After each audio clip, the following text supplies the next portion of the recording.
설계사는 보험회사의 임직원이 아닙니다. 설계사의 법적 지위는 개인 사업자이며 보험회사와 계약자 사이에서 계약 체결을 중개하는 사람에 불과합니다.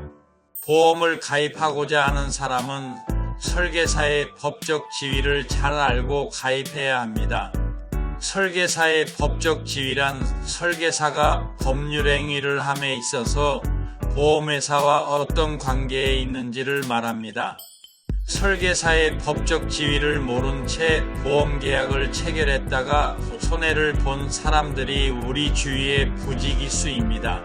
먼저 설계사에게는 계약 체결 대리권이 없습니다. 계약 체결 대리권이란 보험회사를 대리하여 보험계약을 체결할 수 있는 권리를 말하는데, 보험회사의 대표이사와 감사를 제외한 임원, 직원, 보험대리점만 계약 체결 대리권이 있고 설계사에게는 계약 체결 대리권이 없습니다. 그럼에도 불구하고 많은 사람들이 설계사와 보험계약을 체결하고 있는 것이 현실입니다. 이런 이유로 많은 문제들이 발생합니다. 둘째, 설계사에게는 고지 수령권도 없습니다. 보험회사 임직원과 보험대리점만 고지 수령권을 가지고 있습니다. 고지란 보험계약을 체결할 때 계약자나 피보험자가 중요한 사항을 보험회사에게 알리는 것을 말하고, 고지 수령권이란 계약자의 고지를 수령할 수 있는 권리를 말하는데, 아쉽게도 설계사에게는 고지 수령권이 없습니다. 이런 이유 때문에 보험 청약서에서 묻고 있는 질문에 대하여 계약자가 설계사에게 구두로, 즉 말로 알려서는 안 되는 것입니다. 설계사에게 구두로 고지한 것은 고지 수령권이 없는 자에게 고지한 것이므로 고지의 효력이 없습니다. 최근 3개월 또는 5년 이내의 치료 사실을 묻는 청약서 질문에 대하여 설계사에게 얼마 전 고혈압으로 진단받았고 현재 고혈압 약을 먹고 있다고 구두로 알린 것은 보험회사에게 알린 것이 아니라는 말입니다. 질문에 대한 고지는 반드시 보험 청약서, 질문표의 답변란에 계약자의 자필로 기재하여야 보험회사에게 고지한 것이 됩니다. 그러나 많은 사람들이 설계사에게는 고지 수령권이 없다는 사실을 모르기 때문에 설계사에게 구두로 알린 것도 고지한 것으로 착각을 합니다. 예를 들면 계약자는 설계사에게 1년 전에 고혈압 약을 6개월 정도 복용한 적이 있다고 사실대로 말했는데, 설계사는 현재만 고혈압 약을 먹고 있지 않다면 괜찮다. 과거의 고혈압 약 복용 사실은 보험 청약서에 기재하지 않아도 된다고 말했다는 것입니다. 설계사에게 사실대로 다 고지했는데 왜 고지 의무 위반이 되냐는 식입니다. 그러나 법적으로는 어찌할 도리가 없습니다. 고지 수령권이 없는 설계사에게 구두로 고지하였기 때문에 보험회사에게 고지한 것이 아닙니다. 하지만 보험대리점의 경우는 다릅니다. 보험대리점은 고지 수령권이 있기 때문에 계약자가 보험대리점에게 구두로 알린 것은 보험회사에게 고지한 것이 됩니다. 다만 추후 보험 분쟁이 발생하고 나서 보험대리점이 계약자로부터 30일 이상 약 복용 사실을 고지받은 바가 없다고 오리발을 내밀면 그만이므로 계약자는 반드시 보험대리점에게 구두로 고지한 내용을 녹음을 해 놓아야 합니다. 번거롭게 무슨 녹음을 하느냐고요? 번거롭다고 생각하고 녹음을 해 놓지 않으니까 허구한 날 보험회사로부터 억울한 일만 당하는 것입니다. 고지 수령권이 있는 보험대리점하고 보험계약을 체결하더라도 가장 완전 무결한 고지 의무 이행 방법은 청약서의 질문표, 답변란에 계약자가 자신의 자필로 직접 답변을 기재하는 것입니다. 셋째, 보험료 수령권은 보험 대리점과 설계사 모두에게 있습니다.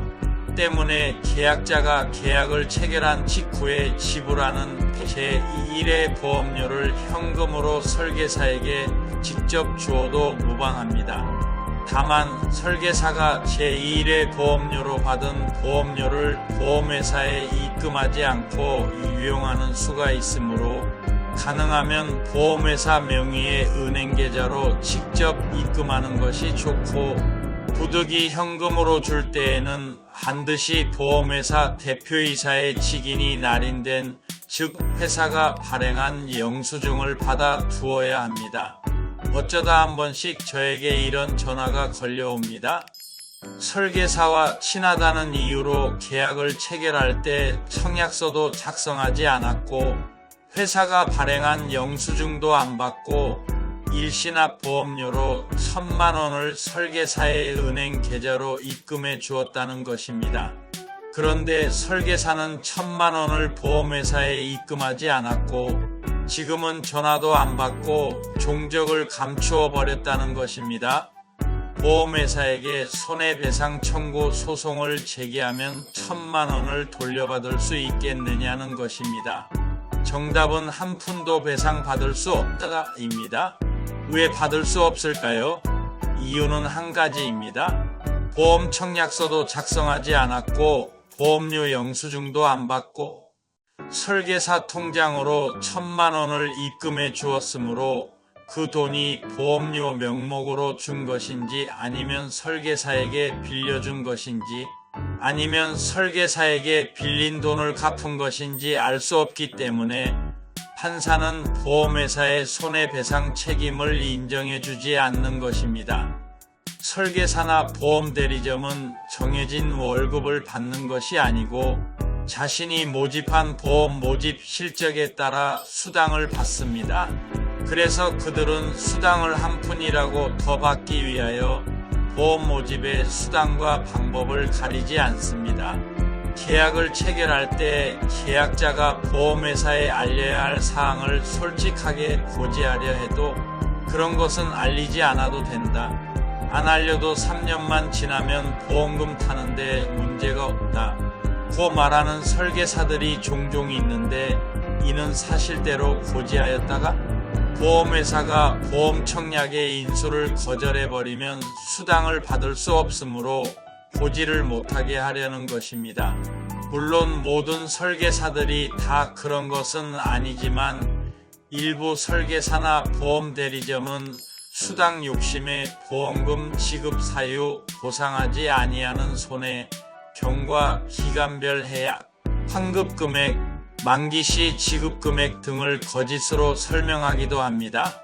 따라서 계약자는 계약을 체결할 때 설계사의 상품 설명 내용을 전부 녹음해 두거나 의심쩍은 부분이 있으면 그 즉시 질문하여 설계사의 답변을 녹음해 두어야 합니다.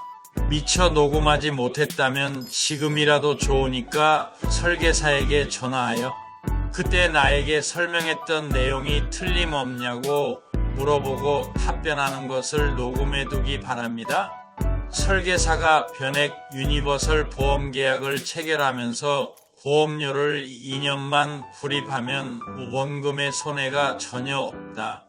5년만 불입하면 원금에다 이자까지 나온다고 말한 경우 그 말 내용을 녹음하거나 설계사의 자필로 받아놓은 계약자는 훗날 설계사의 설명 내용과 약관 내용이 서로 달라 손해를 본 경우 해당 보험회사를 상대로 손해배상 청구 소송을 제기하면 보상받을 수 있습니다.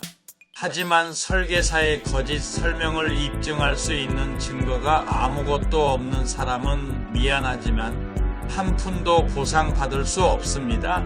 계약자와는 달리 보험회사는 추후 분쟁 발생에 대비하여 계약을 체결할 때 소름 끼칠 정도로 철두철미하게 준비를 해둡니다.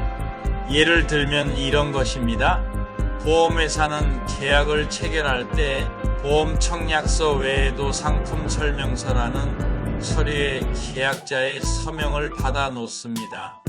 상품 설명서란 가입한 보험의 보장 내용, 해약 환급 금액, 수익률 등을 요약해 놓은 설명서를 말합니다. 상품 설명서에 서명을 받아 놓는 이유는 설계사가 거짓으로 상품 설명을 했더라도 계약자가 상품 설명서 기재 내용을 읽고 나서 자필로 서명하였으므로 그 책임은 계약자에게 있다고 주장하기 위해서입니다. 대부분의 경우 설계사가 계약자에게 상품 설명서를 펼쳐놓고 서명해 주라고 말하면 계약자는 기재 내용은 읽어보지도 않고 후닥닥 서명만 해주고 맙니다. 일단 상품 설명서에 서명해 주었다면 설사 설계사가 상품 내용을 거짓으로 설명해 주었더라도 보호를 받을 수 없습니다.